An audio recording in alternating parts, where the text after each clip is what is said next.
Hello everyone, नमस्ते छात्रगण। आज हम लोग क्लास 9 का क्वेश्चन पढ़ेंगे जो वीकली टेस्ट में आया था, उसका आंसर मिलाएंगे छात्रगण। आप लोग को ऑब्जेक्टिव के साथ साथ सब्जेक्टिव क्वेश्चन भी कराएंगे और दोनों को एकदम ध्यान से देखना है छात्रगण। आप लोग को देखना है कि कितना सही किए, और जो सब्जेक्टिव अगर नहीं बना होगा तो उसका आंसर भी हम इसमें बता दिया हूँ, और उसको एकदम अच्छा से पढ़ लीजिएगा, एकदम अपना भाषा में छात्रगण ध्यान से देखिएगा छात्रगण। चलिए बढ़ते हैं प्रश्न की ओर। Class 9 weekly test. पहला क्वेश्चन है, व्हेल किस प्रकार की ध्वनि उत्पन्न करती है। व्हेल मछली जो होता है तो किस प्रकार के ध्वनि उत्पन्न करता है। ऑप्शन ए श्रव्य ध्वनि, ऑप्शन बी अश्रव्य ध्वनि, ऑप्शन सी प्राश्रव्य ध्वनि, या ऑप्शन डी संगीतमय ध्वनि। तो व्हेल जो होता है वो कौन सा करेगा। इसका सही जवाब है ऑप्शन सी प्राश्रव्य ध्वनि। ठीक है, चलिए बढ़ते हैं प्रश्न की ओर छात्रगण। ऊर्जा का एसआई मात्रक है। ऊर्जा का एसआई मात्रक क्या होता है। Option A joule, option B watt, option C kilowatt घंटा, ऑप्शन डी न्यूटन। सही जवाब है जूल। ऑप्शन का ऊर्जा का एसआई मात्रक है जूल।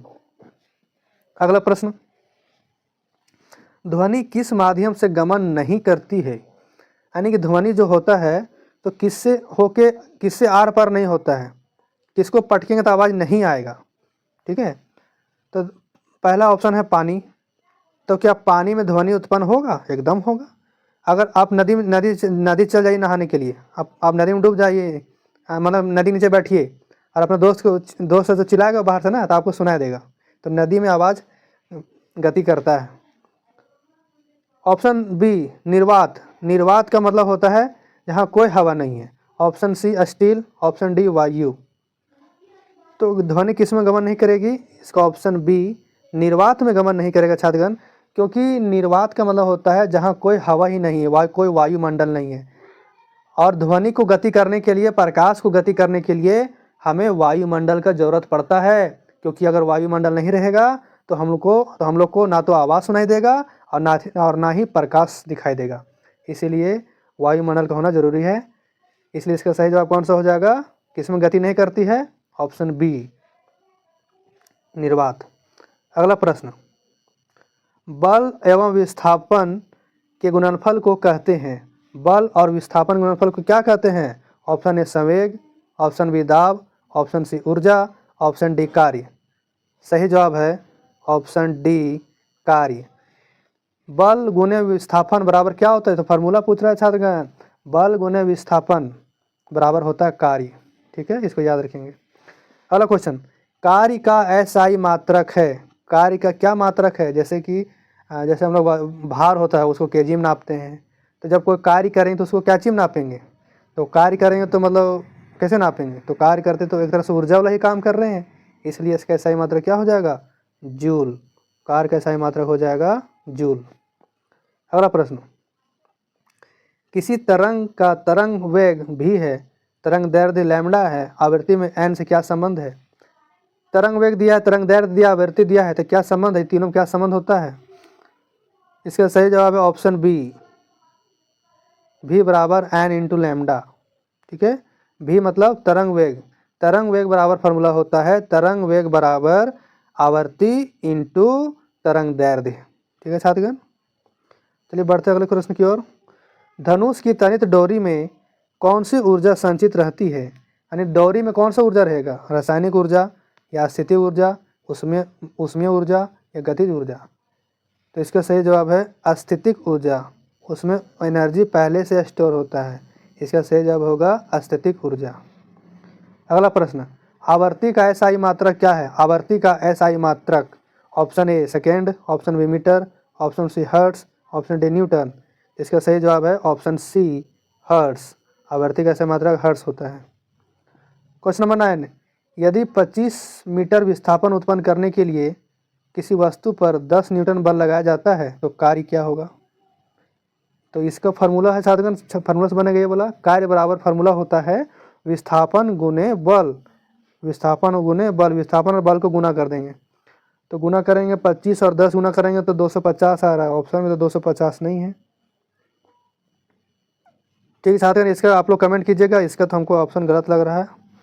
बढ़ते हैं अगले प्रश्न की ओर। 1 किलोवाट घंटा बराबर है, कितना होता है इसका?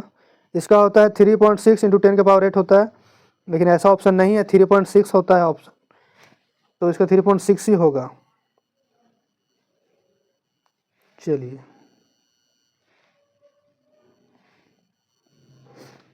बढ़ते हैं प्रश्न की ओर। अगला है सब्जेक्टिव क्वेश्चन, शक्ति किसे कहते हैं, ठीक है, और अवसर्व किसे कहते हैं। इन सब का उत्तर भी आपको मिलेगा छात्रगण यहीं का यहीं मिलेगा, कहीं जाने जरूरत नहीं है, यहीं मिलेगा आप लोग को। आप सभी देखेंगे छात्रगण, क्वेश्चन के साथ आंसर भी नीचे है। शक्ति किसे कहते हैं? शक्ति मतलब पावर। क्या होता है शक्ति? कोई बोलता है ना कि शक्ति है शरीर में शक्ति है कि नहीं है, ताकतिया है। तो शक्ति मतलब सुनो क्या होता है, कार्य करने की दर को शक्ति कहते हैं, यानी कार्य करने की क्षमता को शक्ति कहेंगे। कोई भी काम करने का जो भी क्षमता है, पावर है, उसे शक्ति कहेंगे। जैसे तुम्हारे पापा बोलेंगे जाओ 1 बाल्टी पानी चढ़ाओ, तो पानी चढ़ाने के लिए हमको चाहिए ना क्षमता, ताकत चाहिए, ताकतिया, उसी को कहते हैं शक्ति। तो कार्य करने की दर को शक्ति कहते हैं। अर्थात कोई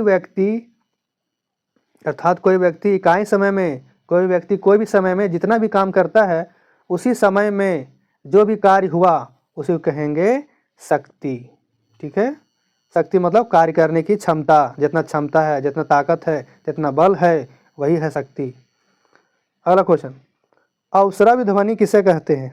अवस्रव ध्वनि का मतलब क्या होता है? जिस ध्वनि की आवृत्ति 20 Hz से कम और 20,000 Hz से अधिक होता है, तो ऐसे ध्वनियों कहा जाता है अवस्रव ध्वनि। बढ़ते हैं अगले प्रश्न की ओर छात्रगण, सेक्शन सी। एक ध्वनि तरंग की आवृत्ति 400 हर्ट्ज है और तरंग दैर्घ्य 30 मीटर है, तो वेग ज्ञात कीजिए। देखिए इसका सॉल्यूशन देखेंगे छात्रगण। तरंग की आवृत्ति बराबर 400 हर्ट्ज दिया हुआ है, तरंग दैर्घ्य दिया है 30 मीटर, तो वेग निकालना है। ये सब फार्मूला से बनेगा। वेग बराबर क्या फार्मूला होता है? तरंग की आवृत्ति गुने तरंग दैर्घ्य, दोनों गुना कर देना, तो 400 और 30 गुना कर दो। अब कैसे गुना करेंगे? शॉर्टकट में देखो, ऐसे यहाँ 4 दिख रहा है और यहाँ 3 दिख रहा है। क्या दिख रहा है छात्रगण? गौर से देखिएगा छात्रगण, यहाँ पर क्या दिख रहा है? यहाँ पर 4 दिख रहा है और यहाँ पर 3 दिख रहा है, तो 4 और 3 को गुना कर दो, 4 और 3 12, 4 3 12, और ऊपर कितना जीरो था? 2 यहाँ पर और यहाँ पर, तो 3 को जीरो बैठा दो, 4 3 12। ठीक है, तो इस तरह से हो गया 12,000 मीटर पर सेकेंड। तो इसका वेग हो जाएगा 12,000 मीटर पर सेकेंड। अगला प्रश्न है, बरसात के मौसम में तड़ित के बाद गरजने की आवाज़ सुनाई देती है, ऐसा क्यों होता है? यानी बरसात का जब मौसम होता है, पनिया जब गिरता है, तो पहले बिजली चमकता दिखाई देता है और बाद में गरजता है, ऐसा क्यों होता है? तो ऐसा इसलिए होता है क्योंकि प्रकाश की जो गति होता है वो ज़्यादा अधिक होता है। प्रकाश की गति, लाइट का जो गति होता है वो तेज होता है, और ध्वनि की गति धीमा होता है। तो जिसका गति तेज होगा वही ना आगे आएगा। जैसे आप लोग ऐसो दौड़ की तैयारी करते हैं, तो पहले कौन पहुंचेगा? जिसका गति तेज होगा वही ना पहले पहुंचेगा। उसी तरह से यहाँ पर है, प्रकाश का चाल जो है बहुत ज़्यादा है ध्वनि की तुलना में, इसलिए प्रकाश पहले दिखाई देता है और ध्वनि बाद में सुनाई देता है छात्रगण। तो प्रकाश, इसका आंसर है प्रकाश की गति तेज होती है और ध्वनि की गति धीमी होती है, इसलिए प्रकाश जल्दी दिखाई देती है और ध्वनि बाद में सुनाई देती है। ऑब्जेक्टिव क्वेश्चन ऐसे पूछेगा कि बताइए प्रकाश का चाल कितना है? तो प्रकाश की चाल जो है 3 × 10⁸ मीटर पर सेकेंड, यानी 3 लाख किलोमीटर पर सेकेंड है। 3 लाख मीटर पर सेकेंड ये है, बहुत स्पीड से भागता छात्रगण। ध्वनि का चाल होता है 340 मीटर पर सेकेंड। अगला प्रश्न है, ऊर्जा संरक्षण का नियम क्या है? इसे उदाहरण देकर प्रमाणित करिए। ऊर्जा, सबसे पहले समझो ऊर्जा क्या होता है। ऊर्जा मतलब वही कार्य करने की क्षमता, कार्य करने के लिए हमको ताकत चाहिए, बल चाहिए, उसी ने बोलते ऊर्जा। अब इसमें यह बोल रहा है कि ऊर्जा संरक्षण का नियम क्या है? तो ऊर्जा संरक्षण नियम होता है कि ऊर्जा का संरक्षण का नियम है, ऊर्जा को ना तो बनाया जा सकता है और ना ही नष्ट किया जा सकता है। ठीक है, ऊर्जा को केवल एक रूप से दूसरा रूप में परिवर्तित किया जा सकता है। यानी एनर्जी को हम लोग बना नहीं सकते हैं, ना ही उसको नष्ट कर सकते हैं, बस उसको हम रूप बदल सकते हैं। कैसे, देखिए उदाहरण, जैसे यहाँ बैटरी है और यहाँ बल्ब है। बैटरी में भी ऊर्जा है, उस ऊर्जा का उपयोग कर दिया हम लोग बल्ब को जलाने में। तो बैटरी के अंदर जो ऊर्जा था पहले, उसका नाम था रासायनिक ऊर्जा। अब उसको हम लोग उसको बदल दिए विद्युत ऊर्जा में या फिर प्रकाश ऊर्जा में।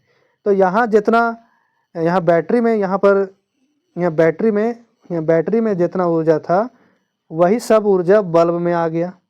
यानी कि उसका रूप बदल करके ये हो गया, बल्ब में आ गया। तो उसका ऊर्जा उतना ही है।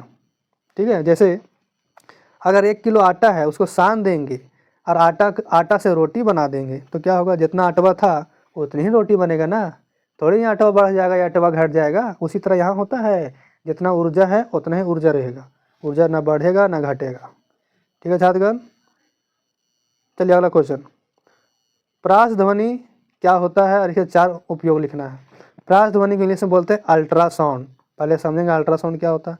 आप लोग सुने होंगे कि अल्ट्रासाउंड करवाने जाना है, क्या होता है अल्ट्रासाउंड। तो अल्ट्रासाउंड ये सब मेडिकल में होता है, इसके बारे में समझेंगे। अल्ट्रासाउंड एक, इसको देखेंगे छात्रगण क्या लिखा हुआ है। अल्ट्रासाउंड एक ऐसा तकनीक है जिसका माध्यम से शरीर के अंदर की तस्वीरें बनाने के लिए ध्वनि तरंगों का उपयोग किया जाता है। किसका, क्या चीज़ बनाने के लिए, शरीर के तस्वीर बनाने के लिए, शरीर के अंदर के भाग का तस्वीर बनाने के लिए हम लोग ऐसो अल्ट्रासाउंड का प्रयोग करते हैं। ठीक है, जैसे इसका क्या उपयोग है, इससे समझेगा आप लोग छात्रगण। पहला है कि गर्भ अवस्था के दौरान भ्रूण के विकास और वृद्धि की निगरानी के लिए इसका प्रयोग करते हैं।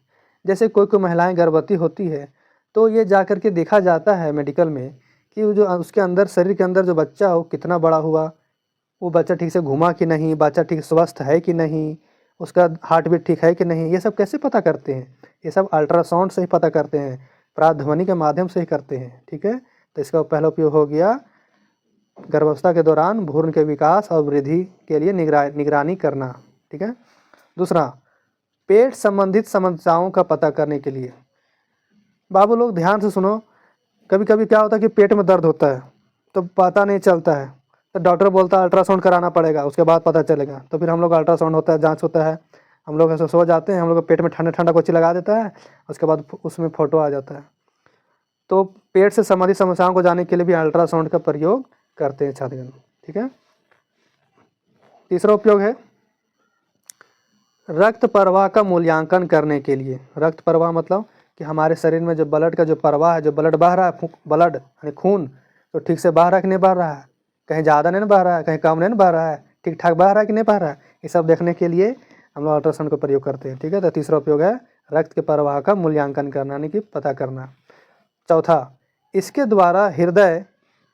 द्वारा क्या करते हैं, हृदय यानी हार्ट और मस्तिष्क एवं मांसपेशिक समस्याओं को जांच करने के लिए चित्र बनाया जाता है।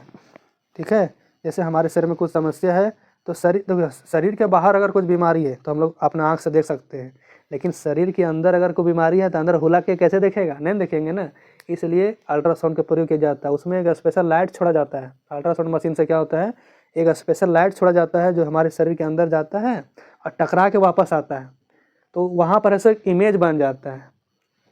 तो इस तरह से डॉक्टर लोग पता कर लेते हैं कि कहाँ पर क्या दिक्कत है। ठीक है, तो ये थे प्रास ध्वनि यानी अल्ट्रासाउंड का कुछ उपयोग, और भी बहुत सारे काम इसका उपयोग किया जाता है छात्रगण। ठीक है, तो इन प्रश्नों को आप लोग ऐसे लिख लेंगे अपना कॉपी में, और एग्जाम में भी एकदम ऐसा ही लिखना है। ठीक है, एकदम इसी तरह लिखना है, एकदम चित्र बना के एकदम समझा के एकदम अच्छा से अपना भाषा में लिखना है। शर्मा गैस वर्मा गैस के भाषा में नहीं लिखना है, अपना भाषा में लिखिए छात्रगण। ठीक है छात्रगण, आज के लिए इतना ही। ठीक है, फिर मिलेंगे आप लोग अगले वीडियो में। आप लोग नई वीडियो पाने के लिए चैनल को लाइक करें, सब्सक्राइब करें। Thank you.